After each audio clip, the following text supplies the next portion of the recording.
Hello दोस्तों, स्वागत है आपका अपना चैनल कृष्णा आर क्यूज पर। आइए जो क्यूज का सिलसिला चल रहा है उसे आगे बढ़ाते हैं। तो आइए शुरू करते हैं। Group A, B, C, D बताना है। Indira Gandhi a life in nature पुस्तक के लेखक कौन है? जयराम रमेश। ठीक है, जयराम रमेश। जी। देखिए और भी इसे बुक की बात करें, जैसे इन ए फ्री स्टेट, इसका लेखक है B S Naipaul. The god of a small thing Arundhati Roy और है व्हाइट टाइगर अरविंद अडिगा। एक है मिडनाइट चिल्ड्रन जो सलमान रुश्दी के लेखक है। आगे है कि तीसरे सेल में इलेक्ट्रॉन की अधिकतम संख्या कितनी होती है? 18। ठीक है, देखिए पहला सेल में अधिकतम कितने हो सकते हैं? दो।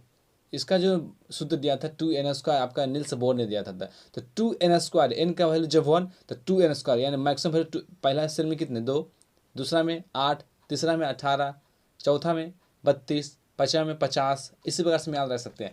यहाँ जो कम्बिनेशन है आपका जो कक्षा संख्या KLMN, इसी प्रकार से आगे है। आगे बताना है कि किस ईस्वी में एक प्रमुख कायापलट हुई जिसमें ब्रिटिश शासन की नींव को हिलाकर रख दिया गया और यह अक्सर स्वतंत्रता का पहला युद्ध कहलाता है? 1857। ठीक है, 1857, जिसे कहते हैं स्वतंत्रता का पहला युद्ध कहते हैं। देखिए जिसे अब कुछ महत्वपूर्ण ईस्वी की बात करें, जैसे 1935 में क्या होता, भारत स्वतंत्रता अधिनियम आया था। 1947 में जाके भारत को आज़ादी मिला। 1942 में आपका क्रिप्स मिशन आया था। 1946 में कैबिनेट मिशन आया था। 1950 में आकर आज़ादी मिली। 1947 स्वतंत्रता, आप 1950 में आज़ादी, और 1950 में आपका कांग्रेस का स्थापना भी हुआ था। 1850 में, सॉरी। आगे बताना है कि एक तत्व की परमाणु संख्या 13 है, तो इस तत्व में कितने सेल हैं? 3। हाँ ठीक है, 3 सेल है। कैसे देखिए, याद रखेंगे। देखिए 13 है, 13 इसको तोड़िएगा, 2, 8, 10 और 3, 13, तो कितने सेल हुए? 3, यानी जितने सेल उतने आवर्त।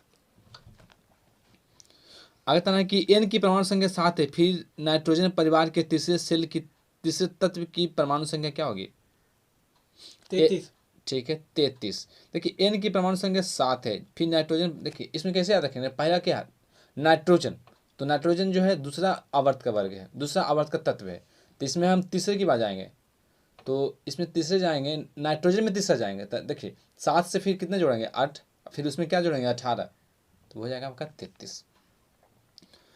कौन सी महिला एक दिवसीय क्रिकेट के इतिहास में 6000 रन बनाने वाली पहले खिलाड़ी बन गई है? मिताली राज। ठीक है, मिताली राज। अब देखिए अगर हम बात करें सबसे ज़्यादा जो विकेट ली है वो आपका ये झूलन गोस्वामी। ऑस्ट्रेलिया की धरती पर जो टेस्ट में शतक लगाई है स्मृति मंधाना। और सबसे कम एज में तीनों में डेब्यू की है वो है शेफाली वर्मा। आगे बताना है कि मानव रक्त की सबसे बड़ी कणिकाएं कौन होती है? WBC। ठीक है, देखिए मानव रक्त की सबसे जो बड़ी कणिकाएं हैं वह है WBC। और WBC में पूछे कौन, तो मोनोसाइट होता है। देखिए एक है RBC, एक है WBC। RBC की बात करें तो इसका जो रंग होता है लाल होता है, वह भी हीमोग्लोबिन का रंग। इसमें क्या होता है, इसका जो इसमें केंद्रक नहीं होते हैं, इसका जो आकार होता है उभयअवतल होता है। लेकिन अगर हम WBC की बात करें तो इसका आकार अनियमित होते हैं, यानी अलग हम कह सकते हैं अमीबा के समान। इसमें केंद्रक भी होते हैं। आगे बताना है, यदि तापमान बढ़ता है तो ध्वनि की गति पर क्या इफेक्ट पड़ता है? बढ़ता है। ठीक है, देखिए अगर तापमान बढ़ता है ना तो ध्वनि की गति बढ़ता है। 1 डिग्री सेल्सियस अगर तापमान बढ़ता है तो 0.61 मीटर पर सेकंड आपका चाल बढ़ जाता है ध्वनि की। लेकिन अगर हम दाब की बात करें तो दाब आप कितना भी बढ़ा लीजिए, ध्वनि की चाल पर कोई फर्क पड़ने वाला नहीं है। लेकिन अगर हम बात करें वायु में ध्वनि की चाल तो 332। अगर हम यही जल की बात करें, जो पीने वाला जल है यानी आशुद्ध जल, तो 1490। और आपका समुद्री जल की बात करें तो 1531। आगे बताना है कि मानव शरीर में श्वसन वर्णक कौन सा है? हीमोग्लोबिन। ठीक है, देखिए मानव शरीर में जो श्वसन वर्णक है हीमोग्लोबिन। और हीमोग्लोबिन में एक तत्व पाए जाते हैं वो है लोहा। इस प्रकार अगर हम बात करें क्लोरोफिल का तो उसमें मैग्नीशियम, इंसुलिन का तो जिंक, आपका थायराइड ग्रंथि का तो आयोडीन। आगे बताना है कि कौन सी धातु हमारी हथेली भर पिघल जाती है? सीजियम। सिजियम और गैलियम। देखिए दो होते हैं। ऐसे हम बात करें कौन सी धातु को हम चाकू से काट सकते हैं, तो आपका पहला वर्ग का जितने भी तत्व है ना सारे को हम चाकू से काट सकते हैं। जैसे आपका लिथियम, सोडियम, पोटेशियम, ये सब है। कौन किसी वोल्ट मीटर का उपयोग किसको मापने में किया जाता है? विभवांतर। ठीक है, देखिए वोल्ट मीटर से हम विभवांतर मापते हैं। अब विभवांतर जो मापते हैं ये हम समांतर क्रम में आपको मतलब बात करते हैं। अगर रेजिस्टेंस जुड़ा हुआ है ना तो उसमें समांतर क्रम में इसको ऐड करते हैं, क्योंकि समांतर क्रम में क्या होता है ना कि विभवांतर सेम होते हैं। विभवांतर वोल्टेज सेम होते हैं। लेकिन अगर हम बात करें श्रेणी क्रम में तो आपका धारा सेम होते हैं। यही वजह है कि श्रेणी क्रम में हम आमीटर का इस्तेमाल करते हैं और समांतर क्रम में हम वोल्ट मीटर का इस्तेमाल करते हैं। एक देखिए गैल्वेनोमीटर आता है। अगर गैल्वेनोमीटर का हम श्रेणी क्रम में एक हाई रेजिस्टेंस को जोड़ दें तो आपका वोल्टामीटर बन जाता है, और अगर इसका पैरेलल में एक लो रेजिस्टेंस जोड़ दें तो आपका एमीटर बन जाता है। आगे था ना कि विम्बलडन डबल शीर्षक जीतने वाली पहली भारतीय महिला कौन बनी? सानिया मिर्जा। ठीक है, विम्बलडन जो जीतने वाली पहली भारतीय महिला बनी सानिया मिर्जा बनी है। और जो विम्बलडन होता है लंदन में, ये ग्रास कोर्ट पर खेला जाता है। और हाल ही में जो विम्बलडन में इस पिछली बार जो विम्बलडन जीती है आपका ये है नोवाक जोकोविच और एशले बार्टी है। कौन सा प्राचीन ग्रंथ पांचवा वेद कहलाता है?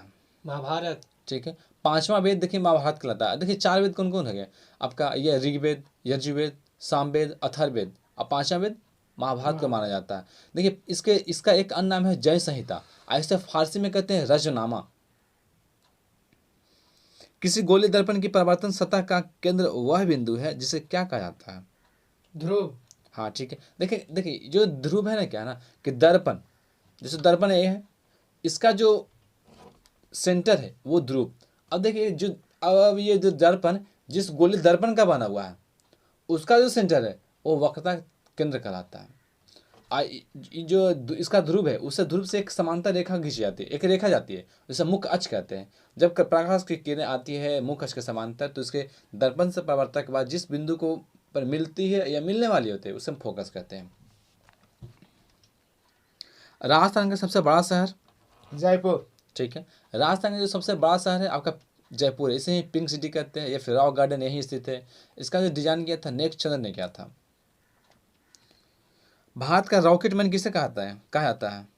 Rocket man. हाँ, APJ Abdul Kalam. Rocket man देखिए एपीजे अब्दुल कलाम को कहा जाता है। लेकिन अगर हम रॉकेट बीमन की बात करें तो ऋतु कर्दल को कहा जाता है। देखिए रॉकेट मैन कहने के कारण क्या है ना कि भारत के रॉकेट के विकास में बहुत ज़्यादा योगदान दिए थे। जैसे आपका ये है अग्नि, त्रिशूल, ये सब जो है इन्हीं का देन है। वह गुण जो F1 पीढ़ी में प्रभाव रखता है और स्पष्ट रूप से देखा जाता है वह क्या कहलाता है? प्रभावी लक्षण। हाँ, प्रभावी लक्षण या फिर प्रबल लक्षण। देखिए सोच के देखिए, जो ज़्यादा ताकतवर होगा वही तो पहले आएगा ना। तो यानी जो यही है, जो प्रबल होते हैं वो पहले आते हैं। एक होता है फिनोटाइप, एक होता है जीनोटाइप। जो दिख जाए, जो गुण दिख जाए फिनोटाइप, और जो जीन के माध्यम से अगला पीढ़ी में दिखे वो जीनोटाइप। ऐसे जो दिया था मेंडल ने दिया था। अब मेंडल की बात करें तो मेंडल के 3 नियम है: परवैक्ता का नियम, स्वतंत्र अभिवन का नियम, एक है पृथक्करण का नियम। आज मेंडल को ही कहते हैं फादर ऑफ जेनेटिक्स। भारत के किस मेट्रो शहर को प्रथम अस्थायी बाजार होने का श्रेय दिया या तैरता हुआ? कोलकाता। ठीक है, कोलकाता। देखिए अगर हम बात करें मेट्रो तो सबसे पहले जो मेट्रो आपका कलकत्ता में 1984 में स्थापना हुआ था, शुरू हुआ था। अगर एक है नम्मा मेट्रो जो कि आपका बेंगलुरु में चलता है। अगर मेट्रो मैन ऑफ इंडिया की बात करें तो श्रीधरन है। देश की प्रथम महिला वकील कौन है जो उच्चतम न्यायालय के न्यायाधीश के पद के लिए सीधे चयनित हुई थी? इंदु मल्होत्रा। हाँ, इंदु मल्होत्रा, जो अभी सुप्रीम कोर्ट के जज हैं। सुप्रीम कोर्ट की अगर हम बात करें जज की, अभी 3 है। एक है हिमा कोहली, एक है त्रिवेदी, बेरा त्रिवेदी, एक है बीबी नागरत्नम। ये 3 अभी, ये सब मिलाकर 4 जो सुप्रीम कोर्ट में अभी जज हैं। पी साई परिणीत किस खेल से जुड़े हुए हैं? बैडमिंटन। ठीक है, पी साई जो परिणीत है बैडमिंटन खेल से जुड़े हुए हैं। साथ में पीवी सिंधु, सायना नेहवाल, एक है किदम्बी श्रीकांत, ये सब बैडमिंटन खेल से जुड़े हुए हैं। अकबर के शासनकाल में कौन मुगल साम्राज्य के वित्त मंत्री थे? राजा टोडरमल। ठीक है, देखिए अकबर के शासनकाल में आपका वित्त मंत्री थे राजा टोडरमल। अगर हम बात करें उनके समय में जो संगीतकार थे तो तानसेन थे। अगर मुख्यमंत्री बात करें तो बीरबल थे। अगर युद्ध सेनापति तो मानसी थे। एक हिंदी कवि थे अबुल फजल, इनके बड़े भाई फैजी इन्हीं के समय में थे। और चित्रकार थे अब्दुल समद। किस वर्ष ओलंपिक में फुटबॉल को आधिकारिक तौर पर एक प्रतियोगी खेल के रूप में शामिल किया गया? 1958। 1908। 1908। ठीक है, देखिए ओलंपिक की बात करें, इसका शुरुआत 1894 में लुसाने से हुआ है ओलंपिक में। देखो जो इस बार जो ओलंपिक हुआ यानी टोक्यो ओलंपिक 2022 में हुआ, 2021 में सॉरी। अगला जो ओलंपिक होगा आपका 2024 में पेरिस में होगा। उसके अगला यानी ये 32वां था, ये 33वां। अगर हम 34वां की बात करें तो आपका ये लॉस एंजल्स में होगा। 35वां ब्रिस्बेन ऑस्ट्रेलिया में होगा। जिस वस्तु पर सभी किरण मिलती है उसे क्या कहते हैं? फोकस। ठीक है, फोकस। देखिए क्या होता है ना कि जब समांतर मुख्य अक्ष की जो समांतर किरण आती है वो दर्पण से टकराने के बाद जिस बिंदु पर मिलती है, यानी मुख्य अक्ष के ही बिंदु पर जिस बिंदु पर मिलती है, फिर मिलने वाली होती है, यानी मिलती हुई प्रतीत होती है, उसे हम फोकस कहते हैं। आधुनिक आवर्त सारणी में कितने समूह और आवर्त हैं? 18 समूह 7 आवर्त। ठीक है, देखिए आधुनिक आवर्त सारणी की बात करें, जो खड़ी लाइन है उसे समूह कहते हैं, तो ये टोटल संख्या 18 है। जो पड़ी है उसे हम आवर्त कहते हैं, इसकी संख्या 7 है। स्वैच्छिक मांसपेशियां किसमें विद्यमान होती है? हाथ में।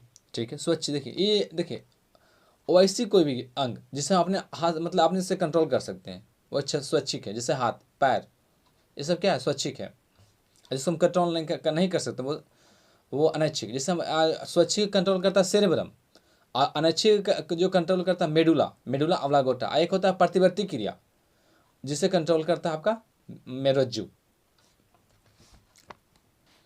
प्लासी का युद्ध कब लड़ा गया था? 23 जून 1757। ठीक है, प्लासी का जो युद्ध लड़ा गया था 23 जून 1757।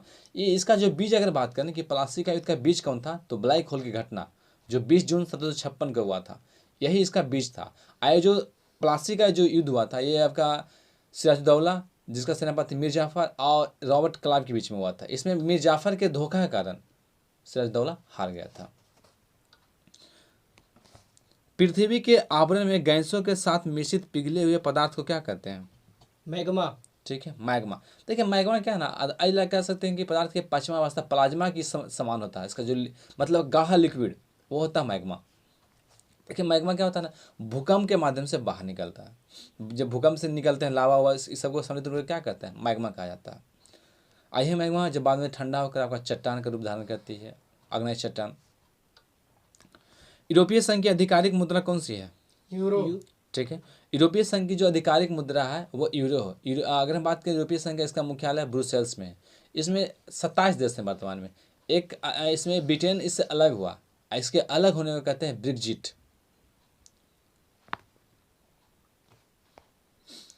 बताना है कि अम्ल का पीएच मान क्या होता है? 7 से कम। ठीक है, देखिए अम्ल का पीएच मान 7 से कम, उदासीन का पीएच मान 7, क्षार का पीएच मान 7 से अधिक, 7 से 14। पीएच मान के वैल्यू की बात करें तो 0 से 14 तक होता है। इसका जो खोज किया था एसपीएल सोरेनसन ने किया था। देखिए एक होता है लिटमस पत्र। लिटमस पत्र क्या करता है ना कि अम्ल में अपना रंग लाल देता है, और उदासीन में बैगनी, और क्षार में पीला नीला। आगे बताना है कि मानव विकास सूचकांक को 1990 में किसके द्वारा विकसित किया गया था? पास। अमर्त्य सेन और महबूब उल हक। ठीक है, देखिए 1990 में मानव विकास सूचकांक यानी ह्यूमन डेवलपमेंट इंडेक्स HDI, इसके जनक है महबूब उल हक जो पाकिस्तान के थे, और अमर सेन इंडिया के हैं। राजीव गांधी खेल रत्न पुरस्कार विजेता को अब कितनी राशि दी जाती है? 25 लाख। ठीक है, वर्तमान में आपका 25 लाख दिया जाता है। एक है अर्जुन अवार्ड, अर्जुन में 15 लाख। आगे बताना है कि निर्वाचन मंडल जो राष्ट्रपति के चुनाव में भाग लेता है? संसद और विधानसभा के निर्वाचित सदस्य। ठीक है, देखिए संसद और राज्य विधानसभा का निर्वाचित सदस्य। लेकिन अगर इसके बात करें हटाने में तो सिर्फ संसद के सभी सदस्य भाग लेते हैं।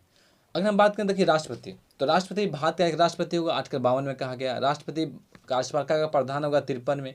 राष्ट्रपति का निर्वाचक मंडल 54, राष्ट्रपति का चुनाव की प्रक्रिया 55, इसका योग्यता 56, और 57 में कहा गया कि एक व्यक्ति कितनी बार राष्ट्रपति बन सकता है।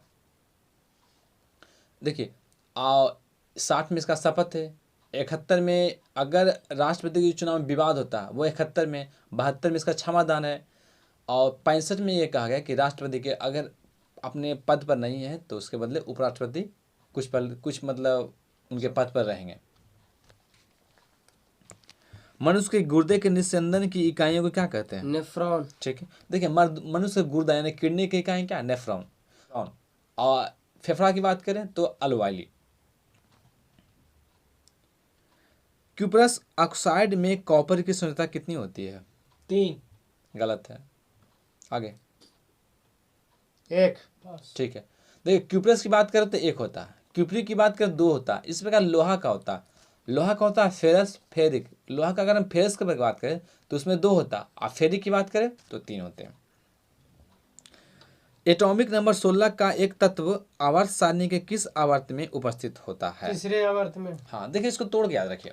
16, 2, 8, 10, 6, कितने हुए? 3, यानी तीसरे आवर्त में। लेकिन लास्ट में कितने? 16, तो इसमें 10 ऐड कर दीजिए, क्योंकि ये पी ब्लॉक का तत्व है। पी ब्लॉक में 10 ऐड करेंगे तो 16, यानी 16 कितने हुए? 16वां वर्ग का तत्व है। अगर वीडियो आपको अच्छा लगे तो इसको लाइक कीजिए, शेयर कीजिए, कमेंट्स कीजिए और सब्सक्राइब करना ना भूलें।